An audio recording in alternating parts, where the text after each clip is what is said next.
Good morning, good afternoon, and good evening, whenever and wherever you all. And welcome back to the Beta Plan playing Shadowrun. So I decided like VMTBA, and that is Vampire the Masquerade Bloodlines with Auntie mode. To show every time my character screen when we start a new episode so that you can see what I can all do and where I can spend my points. Hioi, a makeshift boat city latched into the Kaitak riverfront like a parasite. Behind you, a massive snarl of dark and derelict high-rises dominates the horizon, the walled city. I don't see cops, but I don't see my young parlor either. Or something like that, that's what Duncan said. There was too many texts there at the same time. Oh, there's at least already somebody we can talk to. So this is the new area! Club 88. Triad Guard. Something tells me that we shouldn't try and pass him just yet, but let's talk to him. After all, this is an RPG. The fog looks at you, deaded face. Despite his street clothes, he wears a high-tech earpiece. I would say high-tech glasses, but the entrance to the walled city is closed upon us. Alright, so that is to the walled city. Alright. Now you know that. Let's talk to this big fellow. He's even bigger than I am. Ooh, oh, I like me I'm a cat person. And, well, this cat has an electronic eye. I know that kind of sounds cruel, but if this cat had only one eye, then he's been extremely kind to his cats to give one. And that's close enough, friend. The club is members and invites only. I suggest you move along. Ah, gotcha. Let's not make any people angry at the start when we enter a new area, huh? Ooh, we can inspect this. They also have like new clothing models, which, yeah, I know if you're new to the game you don't see it, but you used to have the problem that everybody looked a bit too much the samey at a certain moment. A massive steel security door is set into the bunker like a concrete wall. There is no sign, identification of what this place is. So sorry. I want to say constantly Never mind. What do I want to say? A battered intercom is encased in a cage of welded steel and armor glass. Green letters are barely readable on the screen. Chrome Alley, medical service and mechanical repair. Premises protected by deadly weapons and infectious diseases. This might be the place where we can get upgrades to our cybertronic wear, like my aunt. Oh, that's cut off. That might be open later to us. Yeah, they seem to have more models. Lost Techno Palace. Alright. Oh yeah, tech. We might need some tech. That most of the time, however, is for riggers, people that control, well, drones. The insulation of these heavy wires is cracked. They buzz and crackle occasionally. A stray drift from the awning strikes them. Okay, but there's no one here. Are we here at the wrong moment? Ooh, sitting animations. Don't think they were there before. Ah, there we are. What I mean by, if it's yellow, that means that's the main quest. Smuggler. Just off the docks, you spot a sea-worn man with a smile that's almost too white for his head. His teeth shine with white against the thick black bush of his beard. His clothes are a myriad of colors, patterns, and fabrics. A smattering of cultures draped across his body. If there's anything he's clearly advertising, it's the extent of his travels. You see something I like? His voice is coarse, like steel wool on your eardrums. Oh, I can't do that. Besides, I would make that too much like Duncan Wu voice. Come and get it, because now's your last chance. Everything is on sale. Won't find prices like these anywhere else, my friends. Well, show me what you're selling. I'm sure it is all, well, stolen, but alright, so here we have already mana bolts. Basic medkits. No, there's a program here. This seems to be like your all-around shop. Nothing too special. And seeing we are focused on, well, oh, that causes a little bit of framiness. Alright. Well, we are focused on, well, our cybernetic wear. As we have taken a lot of cyberware affinity. Therefore, what we need is not like ranged weapons, we need close combat weapons. Aye? Let's explore a bit further. I must say, what I've learned already, before I even start up the game at all, is that, well, they made the areas a lot bigger, and I can tell you that is true. Not sure if I agree with it. I kind of like the size of the areas. They were just right in my opinion. The original name has been sloppily painted over with black paint. Newer but somewhat weathered characters have been painted in bold brush strokes and read Bold Hole. I would read Brugde, but that must be me. Then again, it might be in Cantonese, so it must just be Chinese signs, huh? Can't even read that.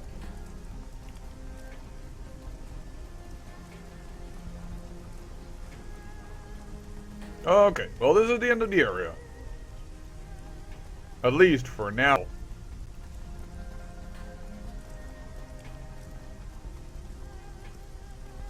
Yeah, it doesn't seem to like it when I load in new terrain, more or less. Oh well.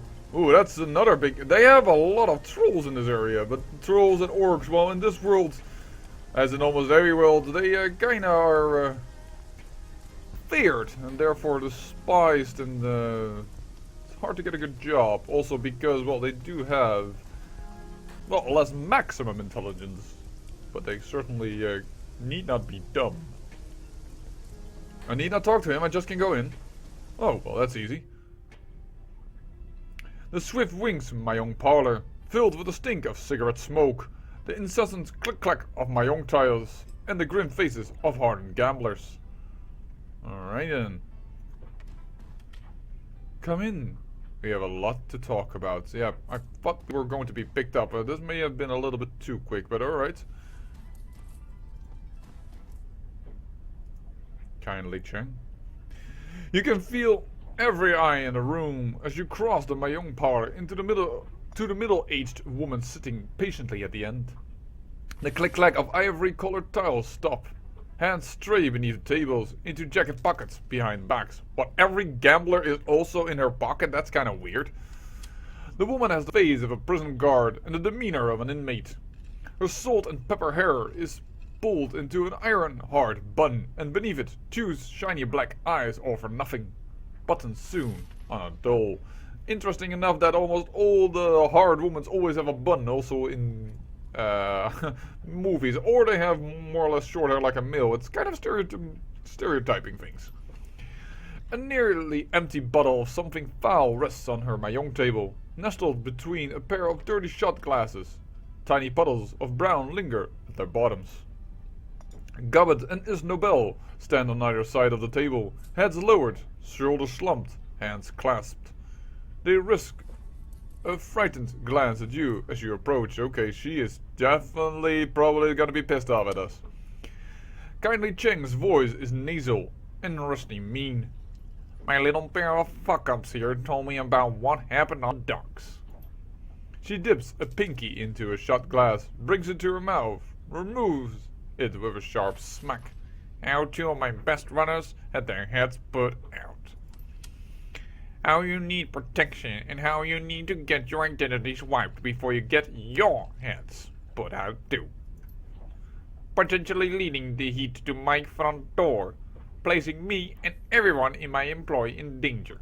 She fingers the rim of her glass. So wise. So very, very wise.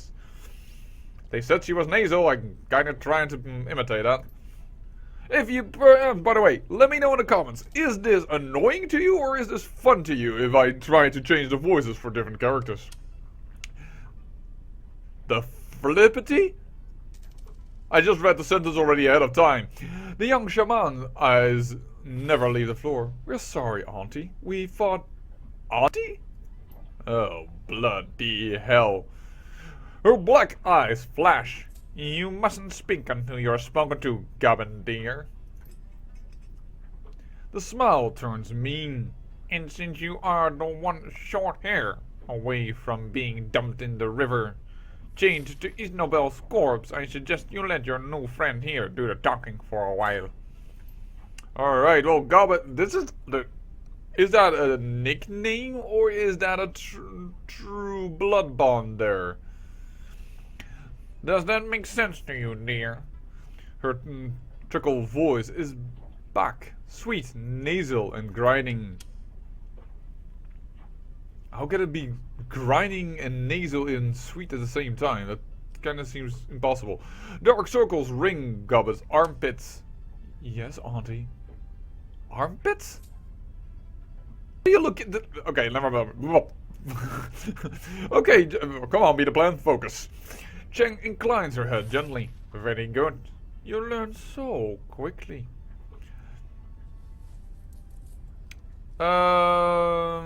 Let's just not butt in here already. Let's remain silent for a while. She pours another drink. Her cheeks are rosy, already flushed. Now, my darlings, I understand from my little rat shit here that you came from Seattle to meet my client, Mr. Black. Yeah, that's why we didn't say anything. She was already mad at her. Defending her right now was probably not the best idea if we would do so. Wu's jaws tightened at the word client. But before you could find him, the HKPF started splattering grey matter everywhere, and everything went to shit. And now you need your sins burned so you can disappear before you end up dead too. Is that right? Yes, ma'am. Very good. Why don't we start with you telling me who you are? Call me Deathclaw. Let's establish here that I actually know a little bit of the business. Call me Deathclaw. Oh, you've already chosen a street name. How presentient of you. Cheng looks at you approvingly. Deathclaw. It's a good name. Has real character. It doesn't surprise me that she would like it. She flutters her eyes.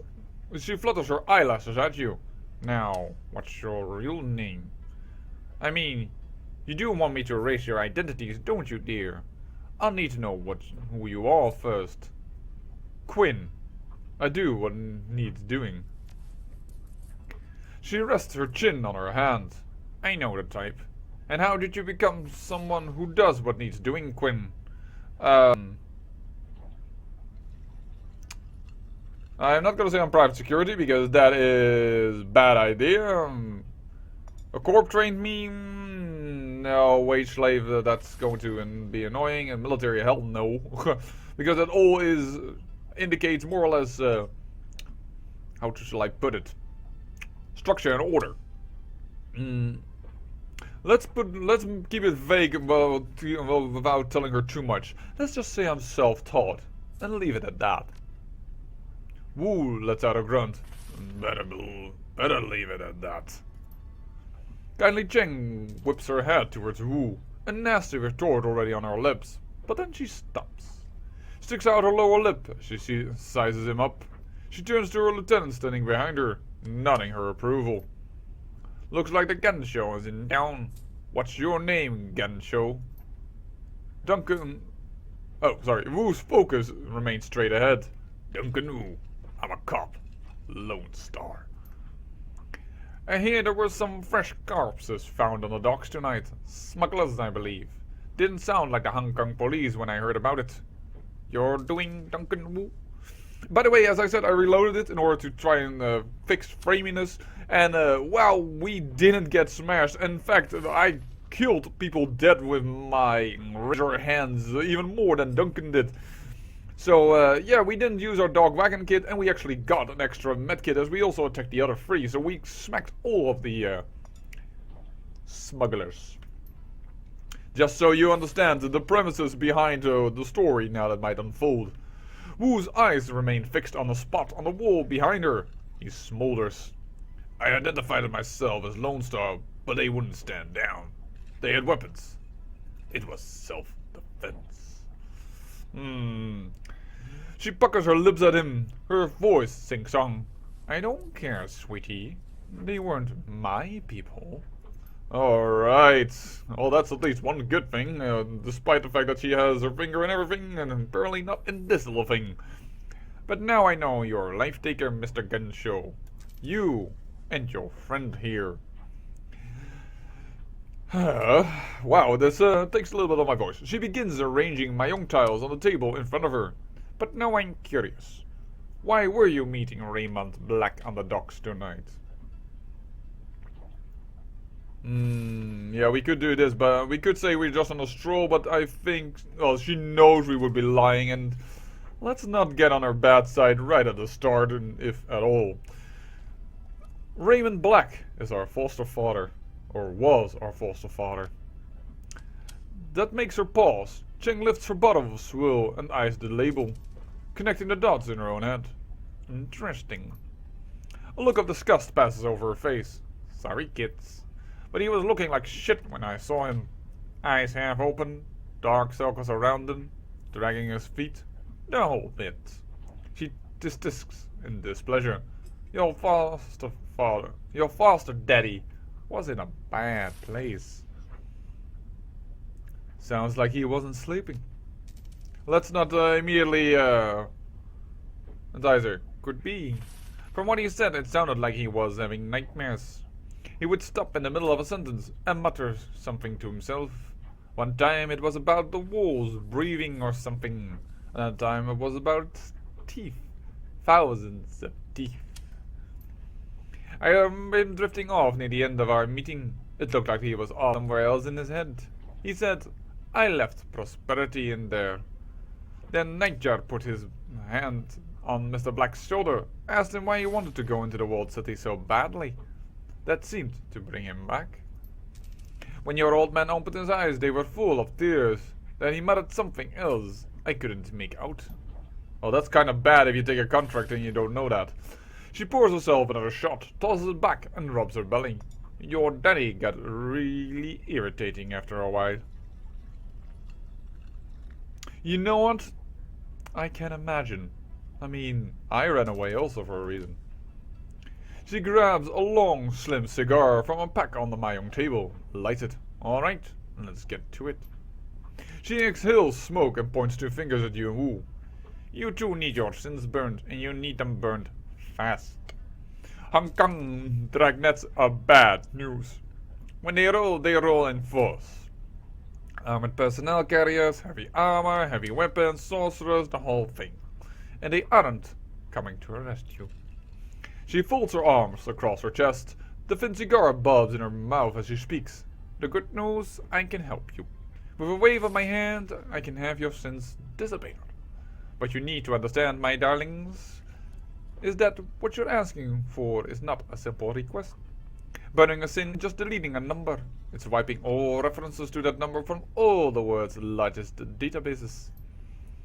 It's masking your mugshot in their facial recognition database so that the first camera you walk past doesn't bring them down on you like a ton of bricks. It's covering our fucking tracks so that the act of burning your sin doesn't lead them right to us.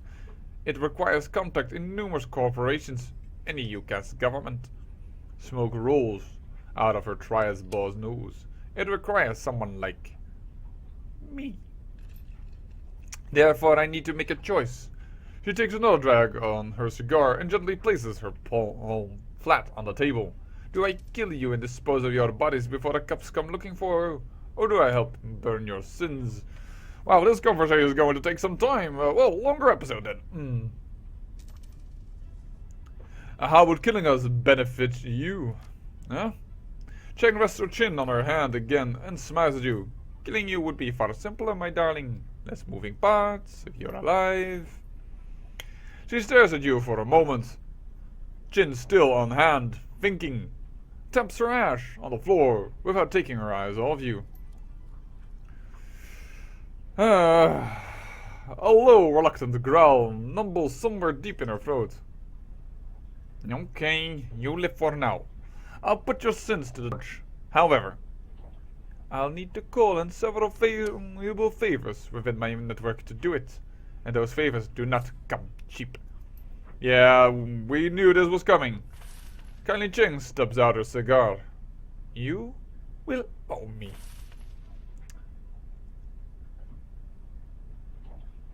I'm not sure if I should use Auntie Yet does she like that? She might actually like that. You know what? Whatever you say, Auntie. Don't roll over so easily, my darling. People will think you're an ass-kisser. It's unbecoming. It wasn't the worst answer, but it wasn't a very good answer, apparently. I want you to deliver a message for me to a business associate in the walled city. Oh, we're already going there. That's very nice. The Yellow Lotus has a strong presence inside Quinn. His Nobel can tell you all about it, can't you, dear? His Nobel grew up in the walled city. Oh, thank you for telling us now, little dwarf. His Nobel's eyes remained lowered. They collect taxes for the corporations, extort protection money from shopkeepers, run drugs, guns, people. They hurt people. We do those things, yes. But to be fair, we also operate the walled city's market. You might not be alive today if it weren't for the lifeline that we provide. His Nobel clamps up tight. Chang picks up my young towel and turns it with her fingers. There's a red bull, a sort of enforcer, yes? On the inside. His name is Strangler Bao. Bao is a strong man, a good soldier, but he has forgotten his place. I need you to remind him. Let me guess, by remind him you mean put a bullet in his head? No, that's too straightforward with her. Want us to make an example of him? Did I say that I wanted you to make an example of him? No. I want you to deliver a message. She tosses you a memory stick. Then I'm glad I did not say the bullet in the head. Bring this to him in my name, and remember that Bao's men are my men. By right, they should all be serving me. Killing them would be a waste of resources. I have no use for dead soldiers. All right. She turns to Gobbet and his Nobel. One of you will go with these two Westerners to the walled city. Help them locate Bao and show them the ropes. The other will remain here with me. I have several menial and degrading tasks that need to be doing around the establishment. No matter who goes and who stays, we will both pay for bringing an APB to my doorstep. Yes, Auntie. Yes, Auntie. Alright, but Auntie is her nickname.